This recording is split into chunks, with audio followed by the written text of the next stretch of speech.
All right. Who are the most dangerous people in your world? The most dangerous people in your world are the people you trust. If somebody came off the street and had some kind of weird doctrine and told it to you, you're not going to believe it. You're going to dismiss it. Well, that person's crazy. That's dumb. I'm not going to listen to that. But if somebody you trust comes and tells you that same doctrine, you're more than likely going to at least listen to it and probably believe it after a while. So the reason I bring that up is there were two men, Westcott and Hort. Okay, I'm going to talk about Hort today. They're largely responsible for the switch from using what the King James was based off of to the Alexandrian manuscripts, okay, and the Roman Catholic stuff. All right, so you can go to Google Books and get this for free. It's called The Life and Letters of Fenton John Anthony Hort, Volume 1. All right, so I suggest you go and look into what this man believed. But I'm going to read you a couple of excerpts of some letters he wrote. The first one: the fact is, I do not see how God's justice can be satisfied without every man's suffering in his own person the full penalty of sins. He also wrote, certainly nothing can be more unscriptural than the modern limiting of Christ bearing our sins and sufferings to his death, but indeed that is only one aspect of an almost universal heresy. That was a lost man, okay?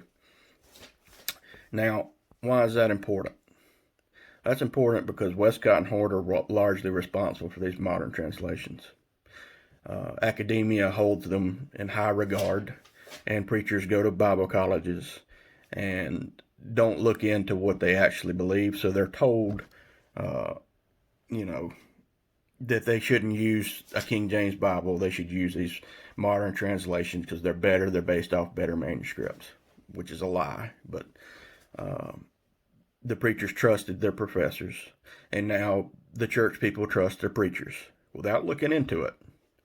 So that's important. So if a lost man came up to you and told you what you should believe as a Christian, would you listen to him? No. So why don't we listen to the scholars that are pro Westcott and Hort? And by the way, there's this thing called the Nestle-Align Greek text, which was heavily influenced by Westcott and Hort, and it's in its 28th edition. That means they revised it 28 times. That means they haven't gotten it right yet. Let that sink in. I want you to know that you can trust the King James. You can go to it, read it, believe it. Jesus taught in John 8, basically, I'm going to kind of paraphrase. There were some Jews that were following him. He said, if you continue in my word, then you're, if you continue in my word, then you are my disciples indeed, and you shall know the truth, and the truth shall make you free. Well, with these modern translations, you don't know what God really said or not. You have to go to the supposed scholar to find out what you should believe and shouldn't. That doesn't sound like what God would do.